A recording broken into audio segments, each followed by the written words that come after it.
Last video we got this partly assembled. It was already clean. I got WD-40 all in it. A little excess in there, pouring out, whatever. And I just got done cleaning all of my parts. So, when you're cleaning your head, make sure you get like, you can probably get like a tire brush with a handle on it. It's got long brushes in it, so you can get all the way down in your fins here. This is your cooling head, so you don't want it all clogged up with oil and stuff like that. And when you're cleaning it, try to get everything you can out of here, so on your new motor you don't, none of the junk or whatever's in there don't fall down into your motor when you put your glow plug in. So with that said, I went ahead and washed my air filter while I was at it, and you just clean these with soapy water. Just dunk them under soapy water and just squeeze them like that in and out until they're good and clean.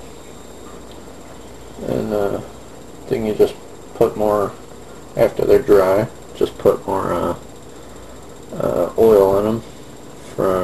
You can buy the oil for them, but anyways, I got everything clean. So here's all the parts. Got the crank, the exhaust manifold. It don't clean up all that well because this is directly where the heat goes, and the oil and stuff that gets on there, it just kind of cakes on there. It burns to the surface. So in order to get that off there, you're gonna have to like use like a razor blade or a piece of sandpaper and try to sand it off of there. It's just going to happen again, so just clean it up as good as you can and try to get the inside more than you can. Make sure your gasket surface is pretty, get that as clean as possible. Carburetor, make sure you blow that out after you're done cleaning it. Just blow through there and try to get as much as you can. Just open it up. See how it, I don't know if you can see that, but it opens and closes with this here. You want to make sure that's all blown out. So with that said, let's go ahead and start putting it back together. The WD-40 that's on here, I'm going to go ahead and wipe this off here. Make sure the outer edge is good and clean, because you're going to be putting some gasket sealer on there. This here, see how I got this all good and clean? What you're going to do is take this, it's your drive shaft that hooks to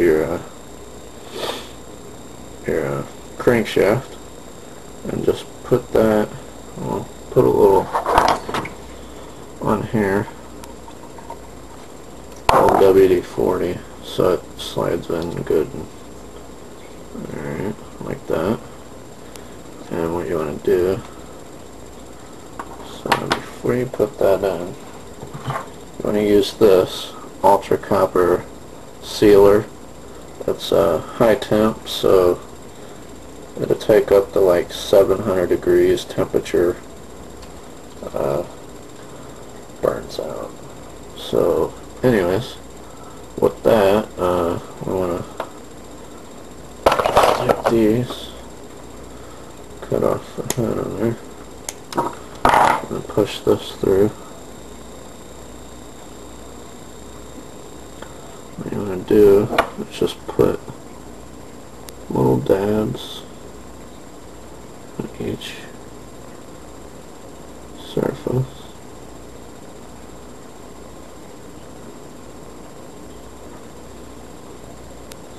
Just enough to where you can kind of spread it along there. Just make sure you get the whole surface, a little coating over the whole surface there. Try to avoid getting it inside the motor because it's not good for the motor. The stuff dries up and then you get little chunks of the stuff inside the motor and you don't want that. Let's get this on here. Nice even layer.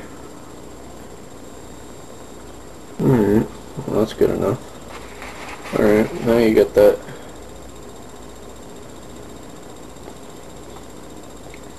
even layer on there. Like that. What you're going to want to do, I'm going to take this and this here. It hooks to your crank there. So you want to set this where, let me see, what is it, go this way, but, you want to line this notch here up with the inside of the little tab on your crank there. So this part goes up, so let's put this all the way up. We'll turn the crank all the way down. We'll put that down at the bottom. So it's down at the bottom of my plate because this pointy part goes up. And get it, put it in there. There we go. Alright, now we're on there. So now line up your screw holes. Make sure choke your screws. And then put those back in. I kept all mine up here in a pile since the last video where I took the one off the old motor. Alright. These in here.